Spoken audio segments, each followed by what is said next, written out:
Now, Hog fans are taking that loss to heart here on Dixon Street. 2 LaFleur County Detention Center inmates had escaped. Delta variant and low vaccination rates are to blame. And I'm standing right here in one of these housing units where the homeless population of Fayetteville. Governor Asa Hutchinson is just inside meeting with the NWA Council. COVID-19 cases are on a consistent uptick. Perfect weather and energetic fans couldn't stop Auburn today at Razorback Stadium, where the Hogs were defeated 38-23 by the Tigers.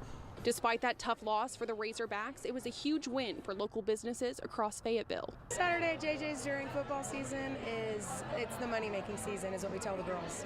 Because home or away, win or loss, Hog fans always show out on game day. One thing Hogs fans are is loyal. It's either people want to drink away the pain of the loss or they want to celebrate the win.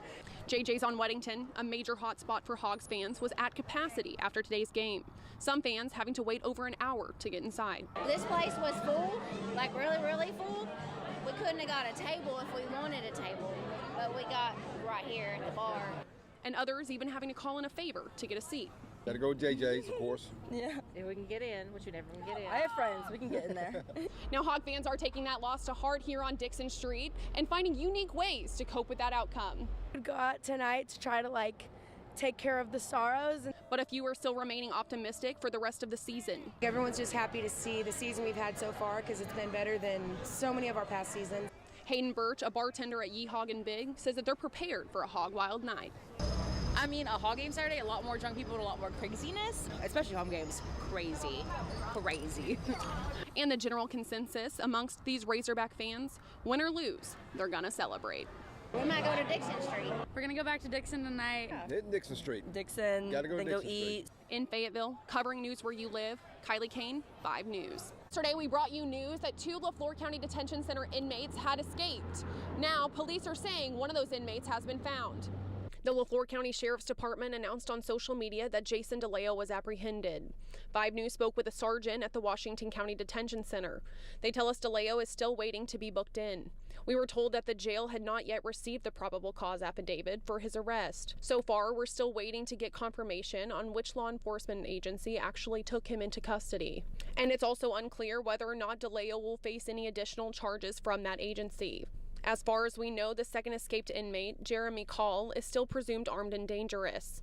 Both he and DeLeo were discovered missing during a head count around 1 a.m. Friday morning. Police believe the pair escaped through a man-made hole in their cell. Surveillance footage shows them fleeing the detention center on foot.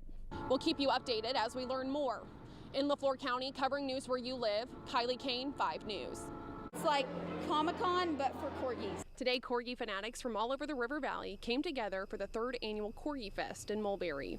There were dozens of adorable pups in Halloween costumes with tons of tricks and even more treats. We're going to have a little costume parade, and then we're going to have some corgi races. Corgi Fest isn't just for the short-legged herding breed. Pups of all shapes and sizes attended the festival. But Corgi Fest organizer Kendra Engel says that it has more to do with community and finding your pack. It's just hanging out, dog people in general just love their dogs. They're like our kids, they're like our family, but corgi people are like a whole nother level. Like, we're just nerds. Everything corgi we're all about. When Engel first had the idea back in 2018, she had no idea it would have such a positive reaction from the community. In 2018, we had 25 corgis, and I would say we've got over 100 dogs here today, so that's pretty cool. Taylor Markham, owner of Rescue Pup Whiskey Butter, says that while she's attended smaller Corgi Fest in the past, this year was different. I wanted to come out this year because it's my first year with my own corgi.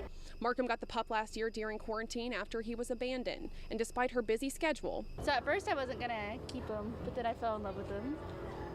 And it's not far-fetched to say that what started as a rescue just for Whiskey ended up saving them both. Like at first I didn't want a dog because I just didn't think I had the time to take care of him. But once I got Whiskey, he improved my mental health so much. He's my little companion. And after a rough year in quarantine, she wanted to introduce him to some fellow ferocious friends. I don't think you've seen a lot of corgis, so I wanted to come out here and show him he's not the only corgi in the world. In Mulberry, covering news where you live, Kylee Kain, 5 News.